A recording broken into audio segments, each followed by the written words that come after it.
Welcome everyone to today's webinar. Identity is the new frontline in cyber defense and how CISOs can build true identity resilience. So I'm Edwin Bowers, cybersecurity sales leader at SmartTech, and I'll be moderating the webinar.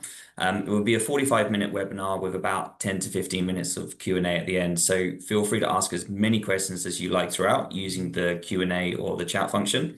And if it's not addressed during the webinar, we will cover them at the end. So identity is now the primary target in modern cyber attacks. Hackers are no longer breaking in, they're logging in.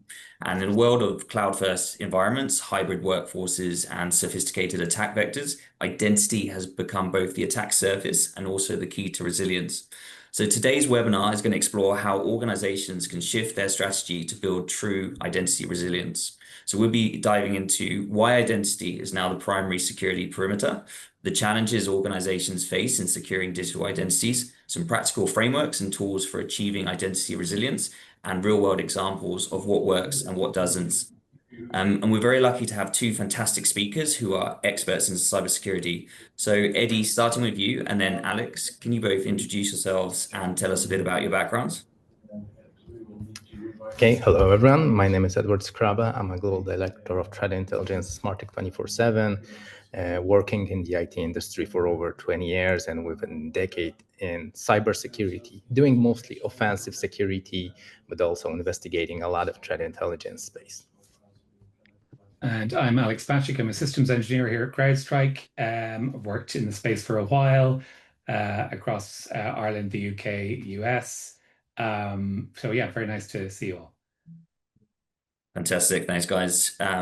So it would be worthwhile to give the audience an understanding of what we mean when we say identity. So Eddie, can you start by explaining what identity is and what it means for companies and really why it's important now?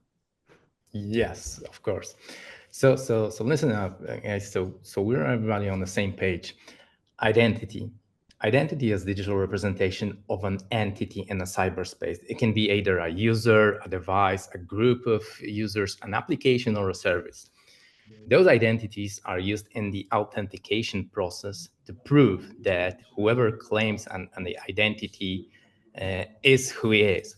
Once the systems know who they deal with, they can check whatever the owner of the identity is authorized to do some stuff. Now, this leads to simple conclusions that identities are essentials in providing access to everything in a cyberspace. We got a lot of technology related to the identities, and over the decades, simple identities, we were just user credentials, username and password, have emerged in the cyberspace to becoming a more complex solutions to authorize access to sensitive stuff in the environments. And unfortunately, traditional perimeters like firewalls and antivirus tools, while they remain essential, they are no longer sufficient for attackers because of how do we work these days. People work remotely from different locations, using different solutions, and using simple firewall-based access controls is not enough these days. That's why we need to provide more access rules and more technology related to the identities, so we can manage who can do any of the allowed things. That's basically what it is identity today, and it simply explains that identity are becoming a target for threat actors. I was going to say, Alex, so CrowdStrike does a lot of research on attack trends in their global threat report. So what does the research tell us about identity-based attacks? Yeah, well, you're right, Edwin. So CrowdStrike started off really from threat intelligence. That was its kind of main focus. And today we track about 260 threat actors every year in a global threat report. So this year we had 26 new additions. That's one new threat actor every week or two. So we see a lot of new capabilities there. They're targeting identity because it's easier to walk in the front door with valid credentials than to break in, right? So And that's we've seen that in a lot of the kill chains recently, and that's really driven the key metric that we look at, which is breakout time, which is defined, that's the time it takes an adversary to get a foothold and to move from a foothold into your organization. So that's gone down from 62 minutes last year to 48 minutes this year. That's the average breakout time. And we've seen it, the quickest breakout time we've seen in an organization is less than a minute. So that's a minute from initial access to lateral movement. And so that's been enabled effectively. That's really enabled by the use of identity, allowing adversaries to skip a lot of the kill chain and just jump right in the front door with valid credentials. That's correct. That's correct. And just to complement Edwin, what Alex said, I can just share the numbers of how many identities are leaked these days and where they come from. So here we can see the number 40 billions of compromised accounts coming from Have I Been Found? This is probably a service that everybody knows. Now, this is not the total number. Don't be fooled that this is a total number. I would say it's something around 3/4 around something-ish. But yeah, as Alex said, identities are definitely more fancy, more sexy to threat actors because, first of all, this is a persistent access. They are not a malware code. This is not something that can be simply detected with signature-based AV and EDR tools. And yeah, they simply allow to abuse a legitimate activities. So the only way to protect against this is to do some behavioral analysis. Fantastic. No, that's really interesting. So, why are identity-based attacks increasing more in recent times, particularly the last 12 to 24 months? Well, from my perspective, I mean, if you look at identity, so the traditional identity store, I suppose, is Microsoft Active Directory. That's a 20-year-old construct with a massive attack surface. It's got lots of technical debt built into it. It's got structural flaws and constant flow of vulnerabilities. And that's really sort of only actually got worse since, people are starting to kind of have sort of hybrid federated identities with sort of implied trust, cloud identity stores, SaaS apps. And so you do end up with a sort of fairly big attack surface, quite hard to defend. And that's really, I suppose, what we're seeing adversaries, threat actors targeting our Irish organizations using. Again, they're just walking in the front door. They're not breaking in.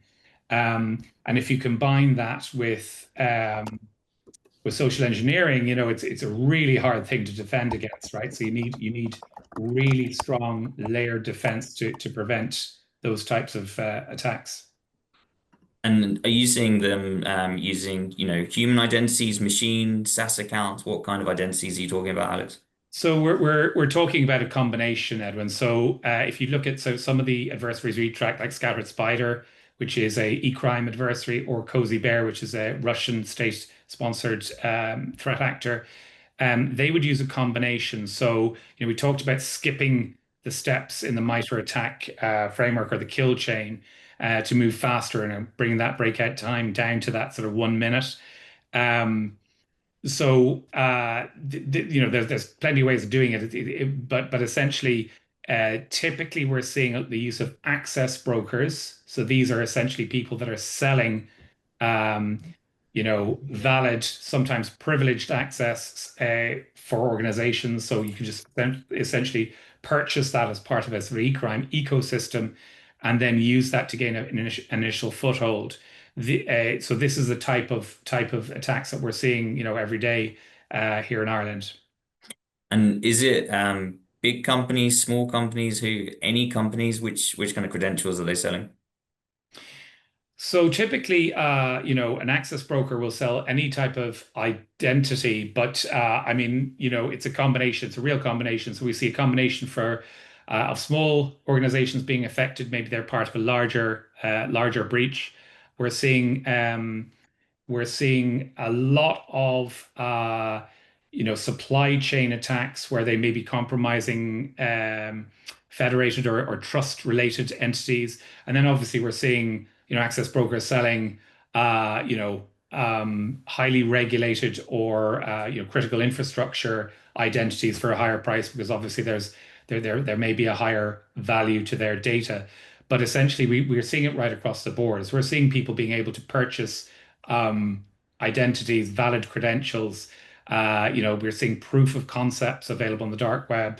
It's a massive industry, and that's one of the things that we're kind of really focused on here at CrowdStrike is giving organizations the tools to kind of defend against those sorts of attacks. Absolutely. And Eddie, you run a leading offensive security department in our company. So when you run penetration testing or red teaming exercises, how do you usually manage to get in? How would you compromise identities in your engagements, and what are the gaps you usually see in a lot of customers? Yeah. So now one of the things we're doing is exactly what Alex said, because the goal of offensive security engagement is to actually simulate the real life attacks. So what we're doing is we're trying to gather information from all those leaked database. Now we get our own sources, but from the numbers I've showed you, there are dozens of feeds of sources we can be followed: hacking forums, Telegram channels, access brokers which are selling on access markets. All of this provides some sort of identity. Now you got to dig through it in order to find potential credentials, and in many cases these are not just like direct access to somebody's environment, but when we follow that, we come to one of the biggest problems and mistakes made within the identity and identity management. So, typically what we see in the leaked credentials are leaks from a third-party website. Somebody is using past employees' account to access some e-commerce platform. Maybe they done some purchases for the organizations, and at some point that third-party platform was leaked with the credentials. The problem begins here when the employees start to reuse the password. Unfortunately, one of the most typical problems within identity and managing password and access credentials, people tend to reuse password, and even if they do not simply reuse those passwords, they follow some simple patterns. Like, I've had a company 2025 exclamation mark password, right? On one side, I've just added like question mark on the other side, or something like this, very similar, very simple. And this unfortunately can be easily compromised because we know that people tend to do this. So we follow those patterns. We have a big list of rules of the most typical patterns that people tend to use. And once we have some sort of compromised passwords, we can even create a dictionary of all those passwords. Going with that dictionary through those rules that I mentioned, we're creating a big portion of passwords that we can try to log into to actually the organization asset, the organization environment, either VPN or emailing. That's one of the things. Password and credentials. Now, obviously, what I've said in the beginning, the industry have moved much further. We're not just using simple password these days. We're using multi-factor authentication. We use certificate-based authentications. One of the problems I'm seeing globally with cybersecurity when we refer to that is, while the complex solutions make the overall environment more secure because they address some security problems, the complexity introduced with different technologies implemented for actually providing security, that complexity makes it hard to properly set up things and make sure they are actually securing, not creating additional attack vectors. So, for example, we've introduced MFA, and people started treating MFA as a perfect solution for leaked password. Yeah, somebody got my password, I don't worry because I got MFA. Now, unfortunately, there are ways to bypass MFAs, and these are the mistakes that we are seeing with managing identities and managing the security of identities. So, the most common, most typical multi-factor authentication comes with in form of a token that's sent either via SMS, a text message, or email, or even generated by authenticator apps. Those solutions can be bypassed, so we shouldn't treat them as an ultimate solution for preventing compromise of accounts. other solutions, even if there's a better security controls even if there's better security control in place, like for example conditional access, people have features like remember me. This is something we've seen a lot on the web applications. The problem with that remember me is that this function create what we call like access token. Now the stealer logs, which are very fancy lately and are another source of providing access and identities, actually steal those access tokens from the victim computers.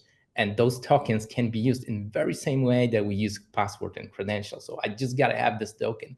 If you, Edwin, would log into your Microsoft Office 365 and I would be able to somehow, and you've marked that, remember my device, I don't want to use MFA anymore. I don't want to use, some certificate-based authentication. This is my device. It's secure, I think it's secure. And if I, somehow will be able to get access to your device and compromise that access token that Microsoft has stored on your computer, then I can use that token to access your Microsoft Office 365 account from anywhere in the world. So these are the problems that we're seeing. So again, as said, we've introduced some security to address one of the issues, but unfortunately, we've opened another holes, we've introduced another problems in securing those identities. And this is what threat actors do. This is what they follow. So we don't just look for credentials linked to the asset. We're looking for stealer logs, which provide the access tokens. We look for third-party accesses, like Alex mentioned. We even had a nice case from our own hood when we've seen a third-party vendor, which was a managed provider for one of the companies we know, used their AWS access outside of the company, use their AWS access accounts with their own email addresses to access the AWS account of the customer we know. And yeah, maybe even the customer was monitoring the dark web for leaked credentials and they had a good security for their own accounts. They forgot that they provided an additional access like federated identity, SSO, for a third party, for a vendor. And as we said together with Alex, now the only way to spot that this was a malicious access was to analyze the behavior, that this account was not used for a couple of months, and suddenly it became logging very often to the account, to the AWS. So Eddie, if you've gained access there as a normal user, so then how would you traverse across the network and actually use that credentials to cause an organization some damage? And here we come with another problem. So, one of the principles of identities is authorization and privilege to do some stuff. Now, unfortunately, what I always repeat is security doesn't come together with usability. So, for example, IT administrators tend to use their daily their administrative accounts for daily tasks. And if we get into Access Directory and just doing some man-in-the-middle traffic sniffing, I'm seeing a lot of IT admins traffic, logging to a shared storage or accessing other devices, even the domain admin accounts. And Microsoft says strictly in the guide that domain admin accounts should be used only for one thing, for adding new users to the directory. Nothing else. Do not log into your personal computer. Don't open network shares. Do not use it for support remote employees. Nothing of that. Only to log into domain controller and add new users. Unfortunately, this is not something that's happening. So we're back to what I said in the beginning. So we got the solutions, but the complexity of those solutions creates a new problems because we don't know how to use those solutions and how to properly implement them in the environment. Alex, you mentioned earlier Cozy Bear and a couple of threat groups. So it would be great to hear some real world stories, about how these attacks are actually happening and what tactics, techniques, and procedures are actually being used in the wild. Obviously, CrowdStrike follow a lot of threat actor groups, with their advanced threat intelligence, and some of them Fancy Bear and Kung Fu Panda, some brilliant creative names. My favorite one is Charming Kitten, personally, but it'd be great if you could share some stories around what these these threat actor groups are doing to organizations today? Yeah, so like I said, CrowdStrike, currently tracks an awful lot of these threat actors. We come at cybersecurity from a slightly different angle, which is we're focused on stopping breaches, and the way we do that, the best way to do that is to use threat intelligence. So there may be a vulnerability out there, a CVE, but if it's not relevant to a particular organization, or a threat actor is not using it, it's not particularly interesting for us. And that's an approach that's sort of paid off in that we've prevented breaches, millions of breaches. We've been involved in incident response where we've kicked out threat actors. So, I mean, I mentioned the fact that we saw access broker activity. Our threat reports calls out that it increased by 50% last year. So that's, advertised accesses into organizations. And as Edward was talking about there, there's various technologies, the most prevalent of which is multi-factor, and not to diss multi-factor. It's a really, really strong layer that prevents determined adversaries in a lot of cases. But there are ways around it. There are ways to circumvent multi-factor. The most famous of which is SIM swapping. But there are other ways, like MFA bombing and others. And I think it's probably fair to say that traditional security tools just really aren't built to detect adversaries with a valid login. They're just not designed to do that. And so the way that you do that is you use behavioral techniques like the way CrowdStrike do. So how are we seeing threat actors? So here in Ireland, we're seeing threat actors using access credentials, so access brokers, valid credentials. They're using it to get in. So that's one way. We're seeing that really strongly. We've encountered that quite a bit in 2025. Another way we're seeing is chaining of attacks. So where we might have, say, classic example being a vulnerable VPN endpoint. So people using that. So there might be a vulnerability in there, which by itself mightn't be terribly interesting, but by chaining that with another vulnerability, say, for example, in a cloud identity provider, they can use that to gain access to the control plane of a SaaS service or cloud service, for example. So we see attacks into popular SaaS, not just Microsoft 365, but others as well. And we see a lot of activity in that area because it's really hard to detect that. Typically, there mightn't be control points on those types of access. So we've seen a lot of activity around that, and particularly with the likes of the e-crime actors. So we call them spiders. So scattered spider being the most prevalent one.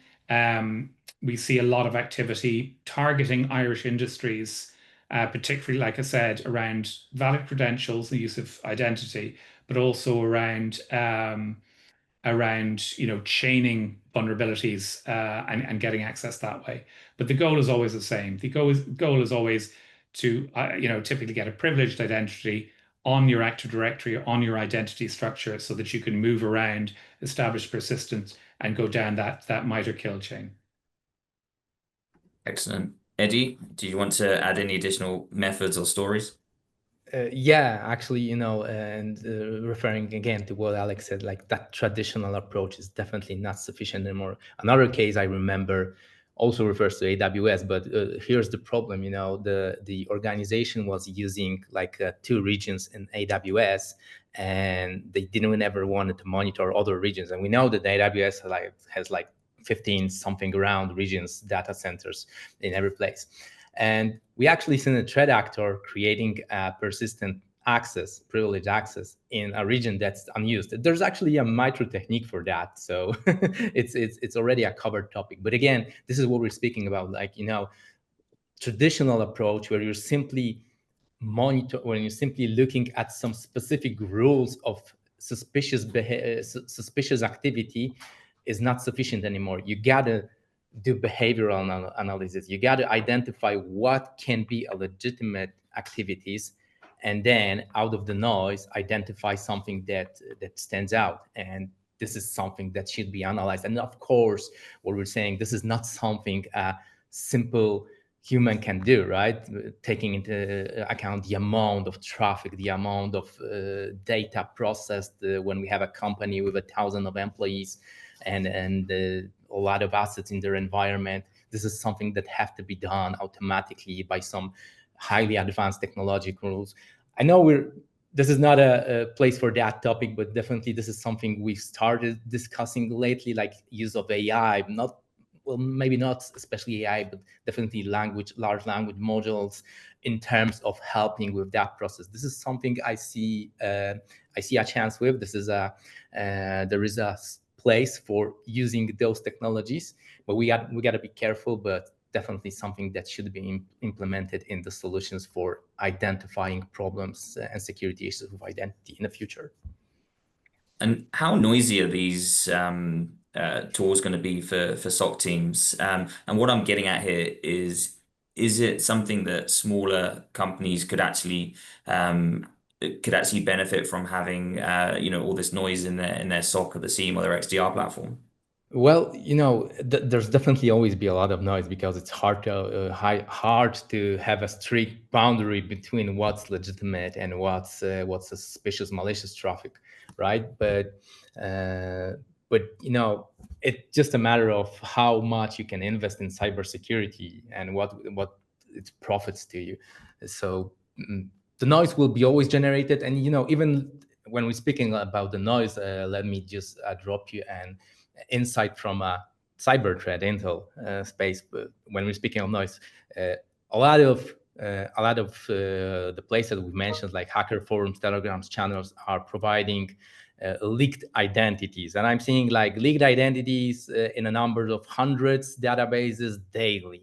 The problem with those leaks is that more than half of those leaks are fake, because this is either something that has been already leaked like 5 years ago, and somebody just have taken a couple of chunks from different leaks and put together a combo list, and they're trying to sell it for a low price as an entry point to build a reputation.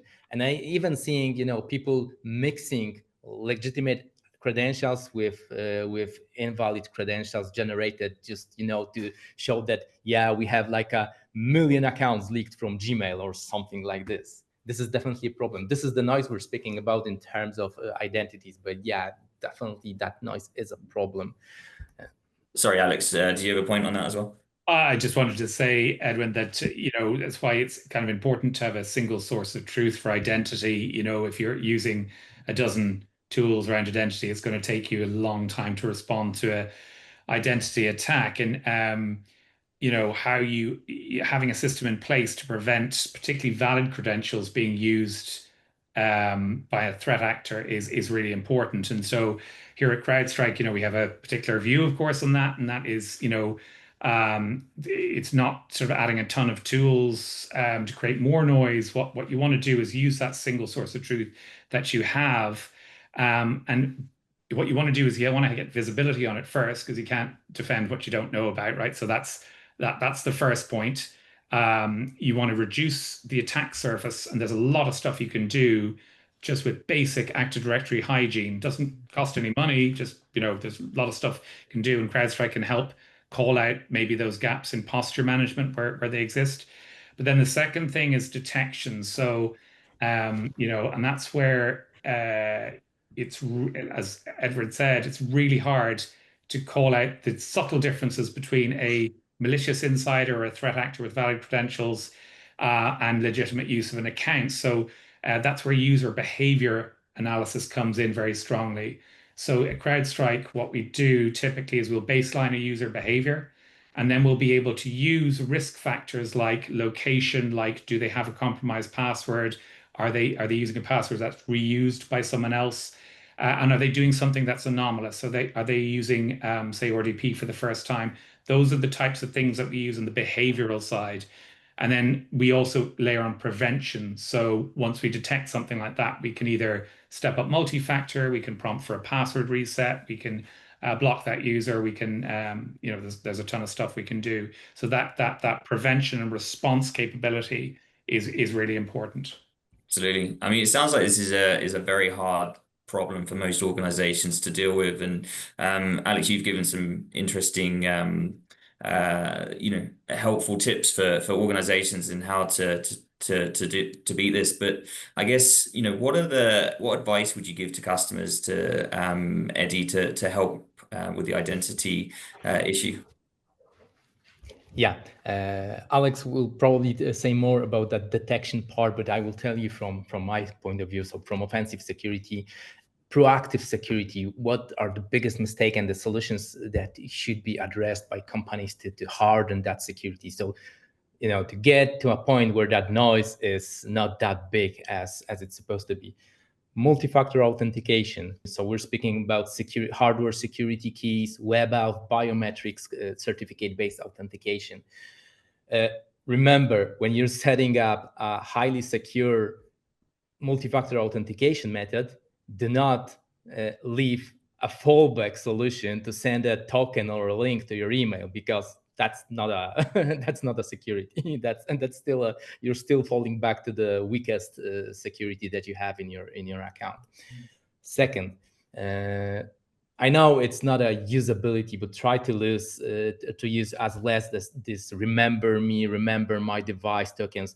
The access credentials, access tokens should be actually generated for a very short period of time, only valid in a time frame that we got to do what we got to do, right? So if I'm working 8 hours a day, I don't need my access token to be valid for a month. I should have a possibility to authenticate. There are ways to make, it's obviously an additional step that you have to do every day of your work, but it can be simplified very much. And if it comes at a cost of security, then I prefer just to do additional one click every day rather than having a fear that at some point my credentials could have been compromised and maybe they are used by threat actors a couple of days more. Remember, there are also other alternative solutions to authenticate, like passphrases and passwordless authentication method and passphrases. Instead of having those using complexity for defining the password strength is definitely a better approach, because we're ending up with passwords having like my company 2025 exclamation mark, my company 2026 exclamation mark. Now, use password managers and generated password entropy, which is a measure of randomness rather than complexity. This is important. Actually, IT departments shouldn't ask the users to rotate password very often. Of course, if you have password manager implemented, then yeah, it's good. But if you don't have, and people are trying to figure out a complex password and they got to do it every month, they will end up with what I've said, like adding 1, 2, 3 year or a single character at the end of the previous password they used. So this is not a good solution. Principle of least privilege. This is very important because people should be only allowed to do what they need to do. And Alex kind of mentioned that part when building, that behavioral analysis and building the baseline behavior of a users. There are tools for that in different areas of cybersecurity, where you can simply analyze how user behavior, what services, what features do they access. And based on that, you should not only build that baseline that is, of course, is important in terms of monitoring their activities, but also should be used to implement that least privilege model. So to lower the privileges to only allow users to do what they need to do. Probably these are the best things I can say right now in order to provide proactive security, to mitigate, to narrow down the attack surface and lower that noise that can come from and be later a problem in terms of detection. Alex, would you give any further advice? Yeah, well, I'd say we've called it out there, but multi-factor is obviously a big way that you can just make up for any other failings in the kill chain. Avoid excessive privileges on Active Directory. Make sure that Microsoft publish a best practices guide. You don't have to talk to CrowdStrike if you don't want to. But all of the very basic stuff. So old versions of NTLM. There are lots of basic AD hygiene procedures that you can put in that will stop an attacker unless they're very determined. Layering on something like CrowdStrike on top will give you that additional comfort, because it's not only, like I said, it's not only detecting your attack surface, it's also detecting threat actors, it's also preventing them. And based on that sort of behavioral baseline that I talked about earlier. So yeah, like I say, it's not out of reach though for people to do the sort of the very basics. And like I said, Active Directory hygiene would be probably number one in combined with multi-factor. SmartSec have a lot of customers where we provide managed CrowdStrike EDR for. What's the benefit for them of having it on the one platform? I know you touched upon some of this before earlier, but what is the benefit of them having it with one platform rather than the multiple tools? I suppose it's down to how long does it take to respond if something happens around identity. Having everything on the one platform does make it easier for a customer, for a company in Ireland to respond, and so that would probably be the number one. So they don't have to kind of pivot between the various tools, between Active Directory and so on. So I mean, the number one question is how many tools are you using? How many tools would you need to use if you had an identity incident? How long would it take to respond? And so being able to answer simple questions about, what identities are being used, what are my riskiest users, what behaviors are they exhibiting that constitute risk? Those are all things that you sort of get from the Falcon Identity platform, and those are the things that I'd encourage users to look at. One thing that we can do in conjunction with SmartTech is do a identity security posture assessment. So effectively, what we do is we turn on Falcon Identity in your environment. We kind of call out the risks that we see, and that's something that we can do, very quickly over the matter of days. So those are the types of things we'd recommend that Irish companies look at.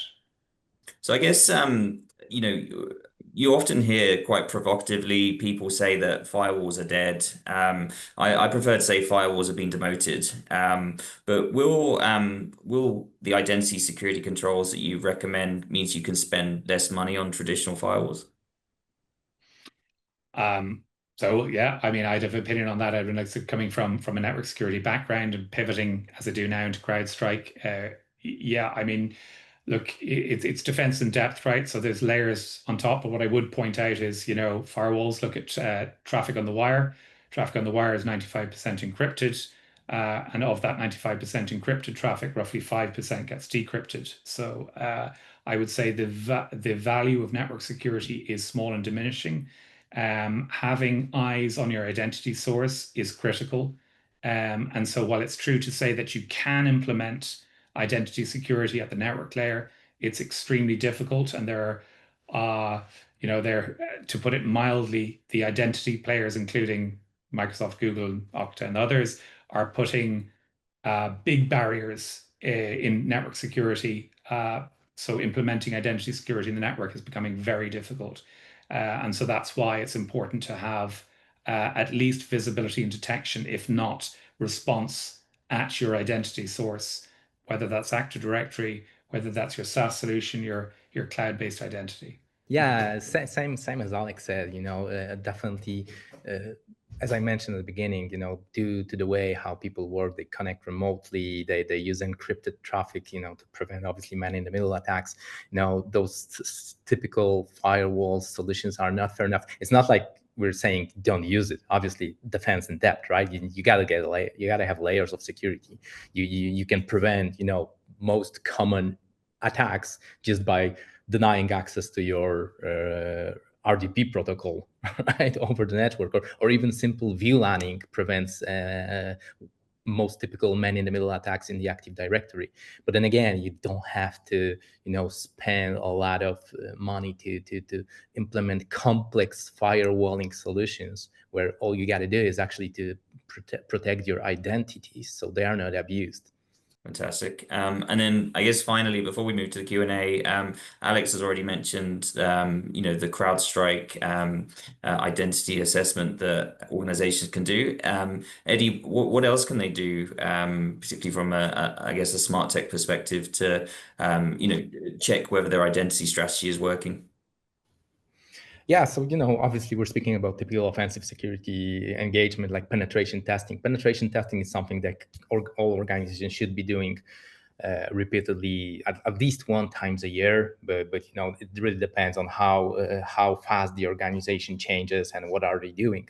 But once the penetration testing is done and an organization have implemented robust security controls, they have SOC, CM solutions, IPS, IDS systems, then the next step that should be done is a red purple teaming engagement, our simulation of real attack scenario where we don't look for every single hole in the environment like in vulnerability scan or pen test. We're defining a strict goal, like for example, get access to that network storage, compromise CFO account, print an invoice or change an invoice that it goes to the account department. And yeah, this is where actually the people can verify that their solutions, that their security controls that are in place are actually working as designed. And this should be done constantly, again, because security is not a product, it's a process. Absolutely. Okay, brilliant. We'll move to the Q&A. There's a couple have been sent in advance, and I've got a couple myself. But feel free to ask any in the chat or Q&A function below. What's a common myth or mistake about identity security that you often see? It's a myth that having just a password policy that requires to have a complex password is a solution, because when we're doing internal penetration testing, we are able to crack actually like a 70 to 80% of passwords, because they just use that complexity, which are just dictionary words prepended or appended with some common things like numbers, years, and typical characters. One of the classic examples we always look at is show me a list of privileged users in your account which don't have multi-factor enabled, which have a password that hasn't been rotated for more than a year. There's always a list of 5 or 6 of those, or there's been a contractor who's had an account, or there's some account with trust or inherited trust or something. So I suppose one myth would be, that your identity source is clean. It's never clean because it's getting continuously used and it's in flux. It needs to be monitored. It needs to be looked at. You probably also will be surprised, Edwin, how much a clear text password we're seeing in people's computers, on their desktops, on their documents folder, just saved in a txt file. That's I'm not speaking 1,000, but in a company with 100 employees, when I'm looking at a 5 to 10 passwords in a clear text file, this is definitely too much. And so how do you see AI and automation changing identity protection strategy moving forward? Yeah, so I mean, CrowdStrike, we've had AI built into our Falcon platform for a long time. And for me, on the identity side, we use AI to reduce false positives and get sort of high fidelity alerts, mostly based around behavior. So, like if a user logs on, to a computer from a particular country and starts doing something, maybe they start RDPing to a domain controller, or they might start, say, for example, interacting directly with remotely with a SQL server. If that's baselined over time, that's seen as normal behavior. We can use that then in the future to detect something that wouldn't normally be predicted from that user. So that's where I see AI in the sort of in the behavioral detections, that by components that by themselves don't signify malicious activity, but if you put them all together, they indicate a sort of a high risk. And if you combine that with what's happening on the endpoint, with maybe what's happening in the cloud, you can get a sort of a clearer picture. So classic example is, user that does something anomalously, starts exfiltrating data, large volumes of data. That's a clear indicator that this might be something wrong, or starts moving data around. That might be, starts doing things in the control plane of your AWS environment, for example. We can use all those indicators in AI to detect something that may be malicious and block it in real time. And Eddie, a question for you. Can you share any incidents that you've seen that stemmed from identity compromise and what could have prevented it? Yeah, it's an old school story, but one of my favorites when I'm speaking about probably the biggest mistake. So we've managed to, on one of the engagements, we've managed to compromise the whole Active Directory environment in a day one, gaining domain admin credentials, just because the domain admin credentials were set up on a multifunctional device. So we're speaking of printer, scanner stuff, with a scanning capabilities that can scan to a network share. So simply, what I've referred previously, like IT admins using their accounts for a daily task. So somebody have set up a printer, that multifunctional device, and use their domain admin credentials to allow the scanner to scan to a network and save the files, scanned files to a network share. And unfortunately, this is something that we're constantly seeing.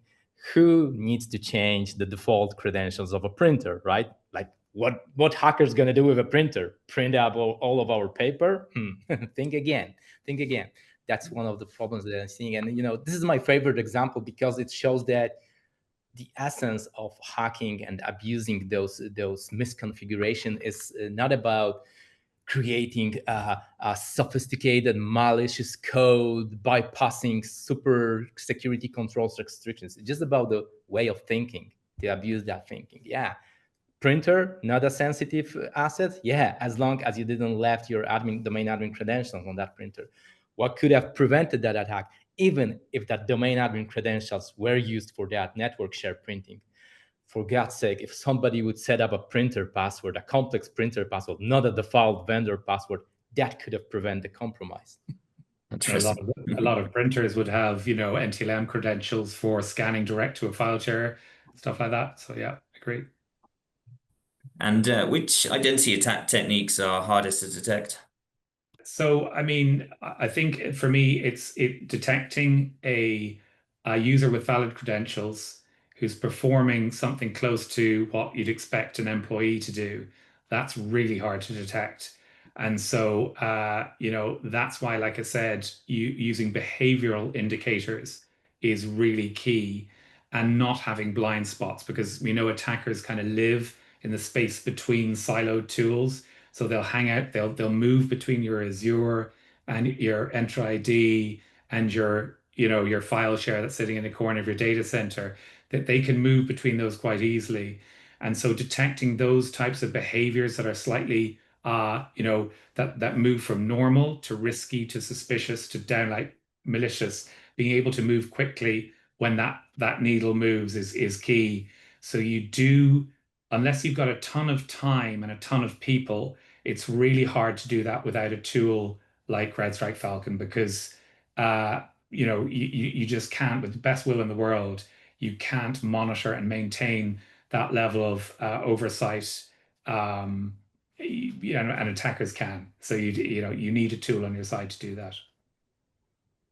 If I And may add to that, yeah, Edwin, yeah, I think probably hardest to detect, at least this is what we're seeing when we're doing offensive security engagement, is man in the middle, man in the browser in the browser type of attacks. When I've mentioned that there are ways to compromise even identities protected by multi-factor authentication, this is what we do. We're sending a phishing emails with a link to a fake Microsoft site, but it acts exactly as original Microsoft site, because we're in a man in the middle. So we're just proxying the traffic to a real Microsoft endpoint. Somebody doesn't recognize that unless they see a typo in a domain name. But when they log in, their password works fine. When they authenticate with their two-factor authentication, it works fine.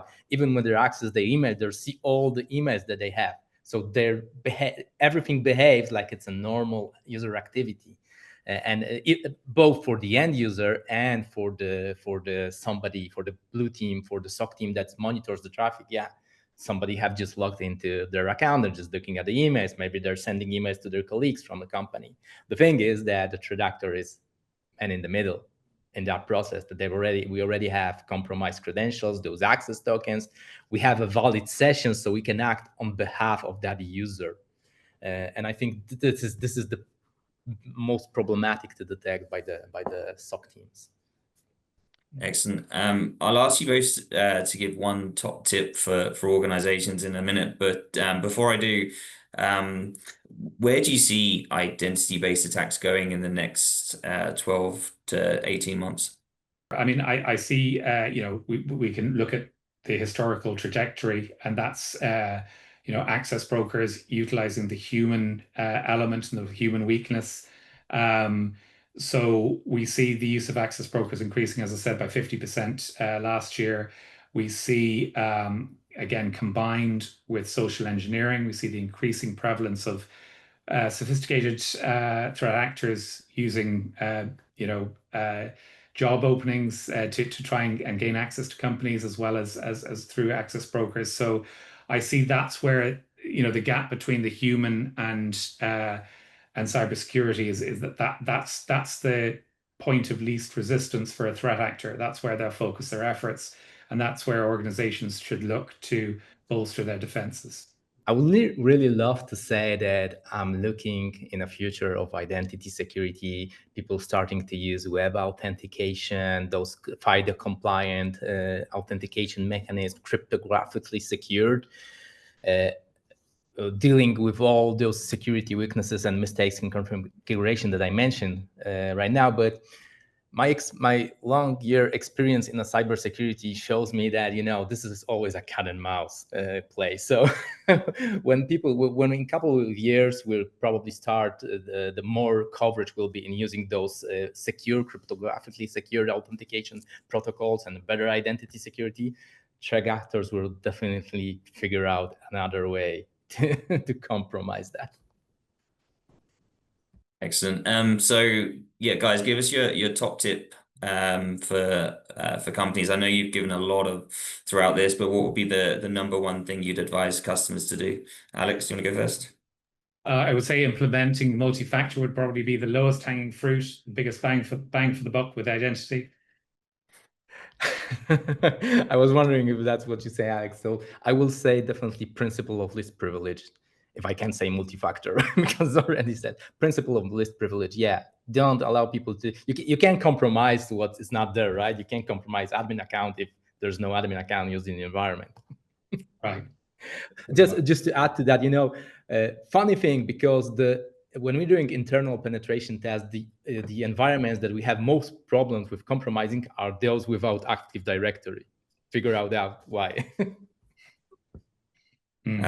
Fantastic. No, thank you both for speaking in this webinar. It was really insightful. If anyone has any additional questions or would like some assistance in improving your identity hygiene, feel free to reach out to SmartTech or CrowdStrike. We will also share our identity threat landscape report, which also provides useful recommendations. Alex, is there anything you want to plug from CrowdStrike's perspective? No, like I said, if anyone wants to take part in our identity risk review, that'd be something that we can help you with. And it's a free review. It is, yeah. And we're also running a webinar on the 27th of August on the evolving threat horizon. So executive insights for 2025 and beyond. We've got some executive speakers in that one. So definitely look out for that. And I appreciate everyone's time and insights. And I hope you found this valuable.